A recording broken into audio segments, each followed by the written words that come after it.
What is Lincoln's central idea in his second inaugural address?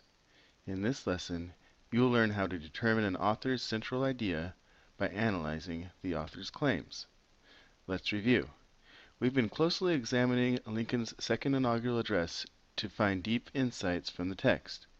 We know that Abraham Lincoln delivered this speech shortly after he was re-elected to a second term as president.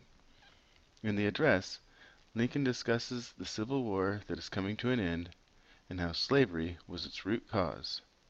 In the previous lesson, we found two claims that Lincoln made. In this lesson, we are going to analyze these claims in order to determine Lincoln's central or main idea. Here are the steps we will take. First, review the author's claims. Second, ask yourself, what central idea do these claims support? Third, write down the author's central idea. First, let's review the author's claims. President Lincoln claimed that both must answer to God and both sides deserve God's punishment.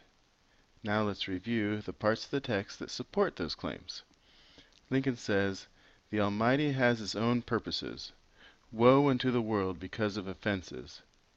If we shall suppose that American slavery is one of those offenses, and He gives to both North and South this terrible war as the woe due to those by whom the offense came.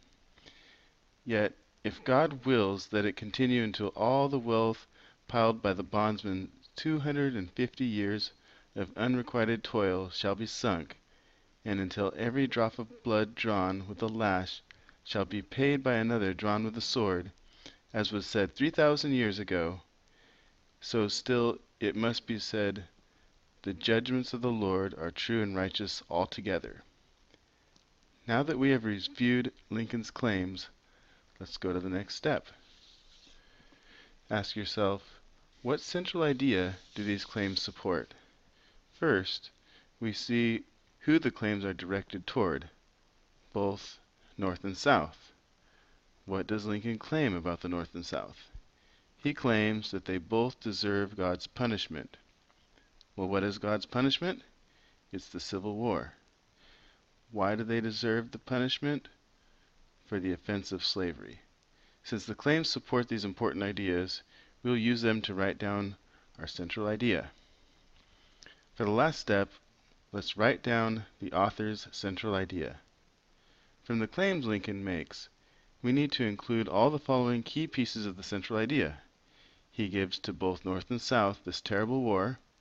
The judgments of the Lord are true and righteous, and American slavery is one of those offenses. So I'm going to write, the Civil War is God's punishment on both North and South for the offense of slavery. This is the central idea of Lincoln's second inaugural address.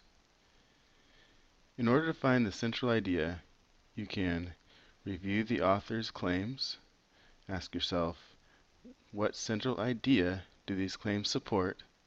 Then, write down the author's central idea. In this lesson, you have learned how to determine an author's central idea by analyzing the author's claims.